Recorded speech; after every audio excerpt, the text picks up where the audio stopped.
If you've read the Stack and Tilt book, you'll know that Mike and Andy start that book with a powerful passage. It reads, "If golfers had been taught to keep their weight on their left leg and swing their hands inwards, we'd have generations of golfers drawing the ball, not slicing." That's a particularly interesting statement given that 90% of you watching this video slice the ball, and particularly with the driver. So the question is, does Stack and Tilt work for the driver? The answer, of course, is yes. And today I'm going to share with you the pieces that you need to practice that you're not doing enough of to help you hit this club higher and further than ever before. There are two common mistakes I see golfers making when they try to do Stack and Tilt with the driver. The first one would be to misinterpret weight forward as moving the upper body forward and putting 100% of the weight on the front foot, like so. This creates the problem because it puts the spine into a left tilt, moves my head in front of the ball, and creates a descent into the ball here, which is not going to be functional. The second mistake I would see would be a golfer who understands the shoulders are supposed to tilt to the right with the driver, but misunderstand how to do that. They will move the shoulders back, the upper center back to create the shoulder tilt. That creates the problem of moving the low point of the swing back behind the ball. Now the golfer can hit the ground behind the ball and can swing excessively to the right. Those are two very common mistakes I see when people are trying to do Stack and Tilt with the driver. Let me show you the secret to setup that will transform your driving and make you wonder why you ever did it any other way. The key to Stack and Tilt with the driver is to understand the weight forward is hips forward. From a neutral pelvis where it's centered in my body, I would move my lower body, my pelvis, to the left to preset 60, 70, even 80% of my weight onto the front foot. And what that does is it starts to build in the tilt of the spine that we were talking about, but in the correct way. Now I'm building in the tilting of my shoulders without compromising the low point of the swing. The center of the swing, my lead shoulder, the lead arm and the shaft still form that radius which is down at the ball. I'm not messing up the geometry of the swing by moving this lead shoulder about. So centered upper body, forward lower body. And it's the forward lower body that really is the mechanism to driving the golf ball well. The best golfers move their hips the most forward with the driver in the downswing and the follow through to help create the tilting to the right, which allows a golfer to maintain their inclination to the ground, to swing fast and not to compromise on swing direction. So hips forward at setup and then hips more forward in the follow through.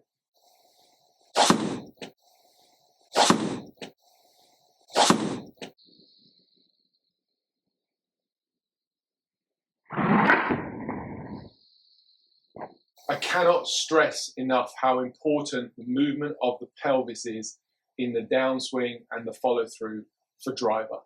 It really requires more slide and extension and tilt than an iron swing. In fact, it's one of the biggest reasons why you struggle with the driver more than you do with an iron swing. Because all of the things that you're supposed to do with an iron need to be done even more with the driver, need to be exaggerated. This should not be confused with just opening the hips. Remember, the hips are extending, side bending, turning, and sliding. And finally, this finishes longer to accommodate for the speeding club head. First by rehinging the wrists, and next by flexing the arms. So what you see is the swing isn't different. It's just more of the same basic elements the average golfer doesn't do enough of for even the 6-iron. So often we begin our progression in teaching the driver with extending, tilting, and sliding to raise the handle or the butt of the club through the ball, as this is the biggest differentiator between the average golfer and the professional. A great exercise to feel the hip tilt and sway, to grab an alignment stick or a club if you don't have an alignment stick and just place it along your belt line, really just across your hips, and practice pushing the hips towards the target to the left without turning them. So from this down the line view, I don't want to see the stick rotating. I want to try and keep the stick fairly neutral as far as its position from this angle. From the front view, I want to move it into this right tilt. And to do so, I have to push my hips excessively to the left, let my right leg extend and my right foot and ankle bank. And as I get to this maximum condition here, where you can see I've barely turned my hips at all, I'm now at that point of the maximum side bend. It's this side bend that helps you to swing the driver faster. Hit up, swing fast, hit far, hit high. This side bend is critical in the driver as much as it is any other swing. And you need to do more of it in the driver sooner because the swing's faster.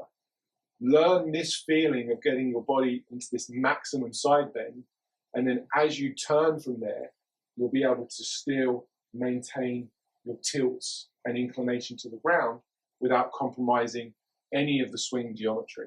Learn the hip sway, become an amazing driver of the ball. If you watch this swing of Rory McIlroy, who in my opinion has the best driver swing in the world, notice how far forward his hips move in the downswing and the follow through.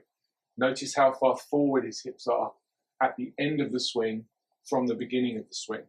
That's an amazing lesson for you to learn, that not only does the weight need to move forward with an iron, it needs to move forward with the driver, and it needs to move forward with the driver more than it does with an iron. That's sometimes quite surprising for a lot of golfers, particularly those of you who believe you're supposed to shift to the back foot to create power for the driver.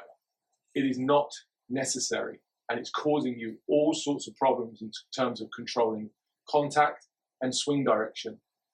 Take your setup, move your pelvis to the left, create this rightward tilt that we want to see in the follow through. Keep the weight on the front, turn around that front leg, swinging the hands and the club around me, and swing fast into the follow through. Hips forward.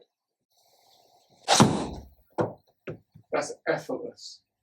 Effortless driver, ball's going to draw. Very, very easy to swing through. There's no need for me to pull the club away from the ground with my arms. I'm using the side tilt and the extension of my spine in the follow through to raise the club away from the ground and keep my arms straight. If you want to improve your driver, learn the follow through feels with the hips, the shoulders, the tilting, and the arms in the finish. Practice this even without a ball at home. Create this position in the follow through, and your driver swing will improve dramatically. One of the first things we practiced with you was how your weight affected the curve, right? And when you played at the Fry's tournament in October of last season, what was your weight distribution on your feet in your mind with the driver at the setup? In my mind, it was probably, I felt like, I'm going to say 65-35, but it probably wasn't that far forward. Okay. Because I had to make that adjustment. Will you do an 80-20 for us? Of course.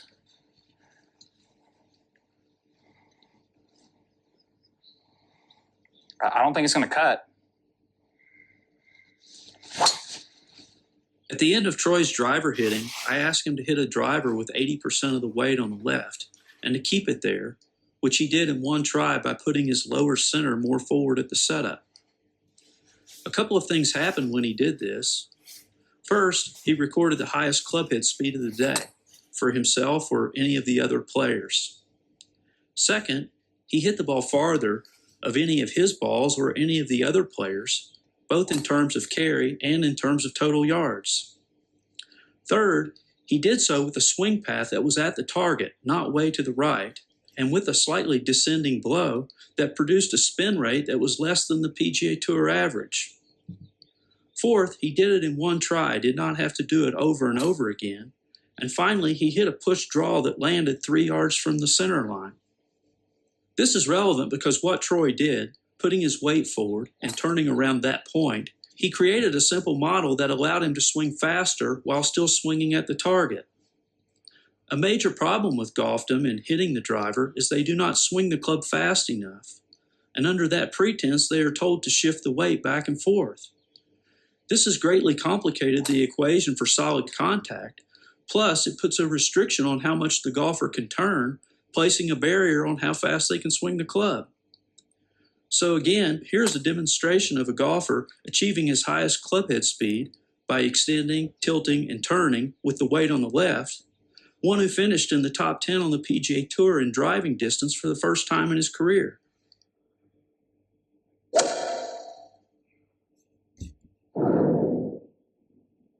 So now we know that stack and tilt doesn't just work for the driver, it was designed for the driver.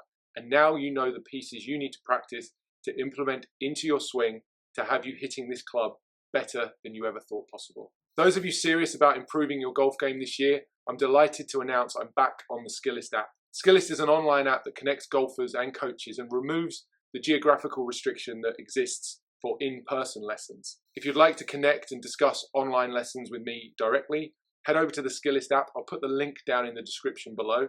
You can message me on there and I'll be delighted to connect with you. If you enjoyed today's video, make sure to hit the like button. It helps the video to get seen by more people. And if you're new here, please consider subscribing. This is a new channel. I need new subscribers and I'd really appreciate the support of growing the channel and the community. And if you're new to Stack and Tilt, you can check out this playlist right here, which discusses the 10-word template. Educate yourself on the most important 10 words. And if you stick around till the end, I've added 2 bonus words for you as well. Push, draw without crossing. Awesome, mate.